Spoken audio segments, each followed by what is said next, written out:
Hello, everyone. My name is Stanley St. Rose, and today we're going to be talking about Lord of the Flies, written by William Golding. Now, before we go into the summary and analysis of this novel, please remember to leave a like, subscribe, and/or comment so that the channel can continue to grow. This novel begins with a plane crash, and there's no adults that survive the plane crash. This plane crashes on a deserted island, and it's just a bunch of kids. Um, they basically have to fend for themselves. They have to do anything that they can to survive. We're first introduced to Ralph and Piggy. Ralph and Piggy are they're like a symbol of things working out on the island, or they symbolize society, and they symbolize, in many ways, survival. Um, Ralph is just this natural born leader, and Piggy is this kid that wears glasses. He's a big kid and he has asthma. He's the type of kid that you could see being bullied at school. They find this conch, and after blowing this conch, it makes a sound. It makes a sound that unites everybody on the island, and they all go towards the sound to find it. After that, we get introduced to Jack and his group of followers, or his choir, and everybody is united after this. Everybody on the island, all the boys, they elect Ralph to be chief, or to be the boss, the leader. And Jack is not happy about this. He believes that because in his past, he had such a big name back at home because he was this and that and the third, that he should be elected as chief. So, several points throughout the novel, he does ask for a recount, or them to revote again to make him chief, but he doesn't win. So he kind of like starts to push against Ralph, and try to get as many people as he can on his side so he can be the leader. Um, Ralph, as the leader, he does try to establish a way to survive on the island as much as he can. He tries to build shelters for the kids to sleep. He makes Jack the leader of the hunters, or the chief of the hunters. He's basically second in command. Ralph wanted to work with Jack and to make Jack comfortable, and he gave him a title. But Jack isn't. He doesn't want to be second in command. He wants to be the chief. He wants to be the boss. So no matter what Ralph does, it's never good enough for Jack unless he just gave him his spot as the chief. So Jack starts to get really comfortable hunting pigs. He teaches his followers to just hunt for no reason. Even when they have enough pigs to eat, they just keep hunting because it keeps them from going bored, and it's just exciting for them. So Ralph later in the novel actually comes with this idea. He says we need to build a fire, so that when ships pass by, they can see us. They can see us. They can see that we're on the island and that we need help and we need rescue. Jack doesn't even wait for Ralph to put a plan into action. He just grabs a few of his boys and they just go off into to building this fire, and they gather up wood and sticks and steal Piggy's glasses and set up this fire, which actually burns a big part of the island. And a kid dies. Jack's actions is they're not always the best actions. And after this big fire, a kid ends up dying, and we just never see him again. Like, the novel doesn't specifically tell us that the kid dies, but because of the fact that before the fire he was fine, after the fire he's gone. You can just assume that he died in the fire. Um, so the novel goes on from there. We meet another character, or this character was always present, but he becomes very significant. His name is Simon, and he's this kid that likes to go off on the island. He likes to, kind of like focus on nature. To me, it seems like he's the kid that likes to meditate or get to know his environment. Or when things get tough, he's this type of kid that will go off and kind of like get a peace of mind through nature in the novel. So Simon is that type of kid, and throughout the novel, he just goes off on his own. It's in several scenes. Jack, in the novel, he literally becomes. He doesn't lose his mind. There's nothing in the novel that tells us he loses his mind, but his actions are very unusual. Jack paints his face. He's having his followers walk around with sharpened sticks on both ends.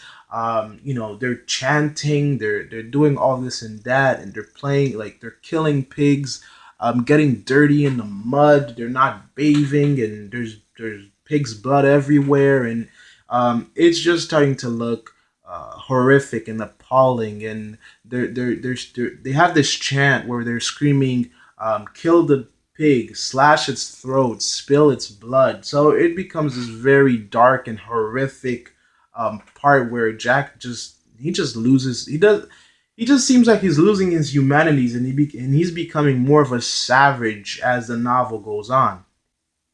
It comes to this point where Jack um, kills this pig, and takes a stick, sharpens it at both ends, and chops the pig's head off, put it in one side of the stick, and then drives the other half in the ground. And this is all a sacrifice to the beast. The beast is this thing that appears on this island, and everybody's afraid of it, but there's no such thing as the beast. It's just something that was made up, and all the kids become afraid of it. Even Ralph, who's trying to be this guy of justice, this guy of reason, this guy that doesn't look at things through just imagination, but he judges and assesses what's going on. You can see that there's certain points in the novel where you could see maybe he's a little bit startled about the beast, but no one's really ever seen the beast. Um, so the kids are trying to figure out what to do about the beast. Ralph and Piggy are looking towards the side of reason and what's normal. But Jack is like, of course there is a beast. Of course the beast is out there, and we need to defend ourselves. He tells everybody, like he tells his group of warriors or somewhat warriors. He tells them, you know what? Let's get our sticks. Let's sharpen them. Let's prepare. We're all warriors. We're all gonna fight this beast, and we're all going to win. Um, Ralph, he's just not about this. So that's why Jack ends up creating this sacrifice. And what happens next is very disturbing, and it says a lot about the characters and the entire book in general. Simon, who we know likes to go off in the woods, one night or during one instance in the novel, he goes off by himself and he finds the pig. He finds the pig, the pike in the ground, and the pig's head on top of it. And he kind of like hallucinates or has an episode where the pig is talking to him, and the pig is saying that there is no beast on the island. There's no monster on the island, and there isn't. I mean, the only thing that comes close is that there's a war going on, and there was a battle, an air battle above the island, and one pilot was killed, and he parachutes out of his plane, and his body gets hooked on a tree, and it looks pretty horrific and pretty terrifying. Simon sees this, and later he actually rushes to tell everybody that, but he gets killed because of that. But while Simon was talking to the pig, while he was having this conversation with the pig, the pig's head on the pike just basically he hallucinates, and the pig tells him there's no beast, there's nothing on the island, there's no monster on the island. It's really you guys, it's really the kids, it's really Simon. They're the ones that are the monsters. Before them, before the plane crash, the island was peaceful. The animals are fine. The pigs are living their best lives. They weren't being chased and being stabbed with sticks. It's really the kids, these humans that come on this island, and they're ruining everything, and they're ruining this place where everybody's just every animal and every the trees were all just fine. They weren't getting burned. Nothing was happening bad to the island. And so Simon, he has this scene, he has this episode, and Beelzebub or Lord of the Flies talks to him and tell him that he's inside of him because humans behave in ways that are evil sometimes, and that humans do have natures that appear to be nothing but horrible. And this is very interesting because Lord of the Flies and Beelzebub, that's another name for the devil. So Lord of the Flies, the title Lord of the Flies does stand for the devil. Um, and so after Simon kind of has this conversation with the devil, he does run back to the camp and talks and try to tell everybody that there's no monster, there's nothing on the island. But they all attack him and they kill him. And so it's very shocking because Simon was the only one that knew the truth, that knew of the truth, and they killed the truth. So after this, the island really just goes into disaster, and it just goes into anarchy. By this point, Ralph's camp or Ralph's group is very small, and Jack's group is larger and larger, and they're all just wearing face paint, carrying sticks, fighting for no reason, killing pigs for no reason, setting fires for no reason. It's just going out of control. They steal Piggy's glasses, and when Ralph stands up with Piggy, and they all go to Jack's camp to get his glasses back, Ralph and Jack get in a fight. Piggy gets killed. They send a boulder after him, and he falls off a cliff. His glasses get broken. The conch gets broken. And he's dead, and that's the end of Piggy. And now Ralph is by himself. He has no more allies. Everybody in his camp that were following him are now following Jack. And now Jack says, I'm done with hunting pigs. I have enough time. I have enough experience. I'm too skilled of a hunter to keep hunting these pigs. I need to start hunting Ralph. So he tells all his men to sharpen their sticks, and before they start hunting Ralph, they make sure to start sharpen their sticks. And they have fire, so they start setting things on fire because they know that Ralph is hiding somewhere on the island behind bushes or trees. So they just start setting things on fire, not knowing that it's the only shelter they got and they have nowhere else to live. But you know what? We want to kill Ralph, so let's set it all on fire. So Jack, this leader in face paint or colored faces and sticks, and they're just hunting Ralph. And now Ralph is just running away for his life. He's just trying to save his life. And this is pretty much the end of the novel. Ralph ends up running to the shore, and because of the fact that Jack was just setting all the trees and bushes and everything on the island on fire, a ship did see the fire and all the smoke.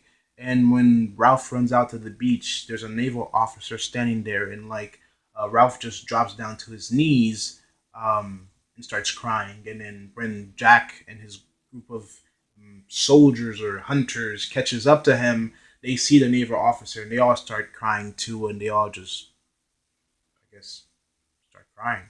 And so after this, the naval officer just looks at him and puts them all on his ship, and that's literally the end of the story. So let's talk about the analysis. Let's talk about what's significant about this book. This book to me is really interesting because I think it says, of course, it says a lot about human nature. The title of the book, Lord of the Flies, that is a name for the devil. The devil is called the Lord of the Flies, and there's several different names for Lucifer. Um, One thing that's really interesting is that in the Bible, in Genesis, there is this part that is brought up about the tree of good and evil. And in many ways, humans do have good sides and bad sides. And on the island, you can see this because Ralph is this individual trying to establish goodness and civilization, and trying to save everybody, trying to survive with everybody, and trying to make the island present for everybody and livable for everybody. And Jack is just, I want to be boss. I want to be chief. I don't care if we survive or not. I just want to be the leader. And so one is trying to do some good and trying to make everybody live somehow. And Jack just wants to worry about him. He doesn't even care about his boys really. He just wants to be chief. So and his Jack's group is just all about just killing for no reason, killing pigs for no reason, setting up fires for no reason, and dancing and chanting, slash its throat, spill its blood, and no, Jack literally created a cult. Um, so you do see this struggle between good and evil in a way, and I can't just blame this on just they're just kids. They're just going to do bad things. I think this is a smaller version of what is going on in the world of Lord of the Flies on a smaller scale. Because on a bigger scale, the war that's going around the kids, because we do get a little glimpse of the war as the story on the island unfolds. There's the air battle that's taking place above the island at certain points. There's the guy that the air pilot that dies and he parachutes onto the island and dies on the island. There's the naval officers. There's other sea battles and things that are going on around, and it shows us, yes, these kids are killing each other and trying to just murder each other or survive or anything like that.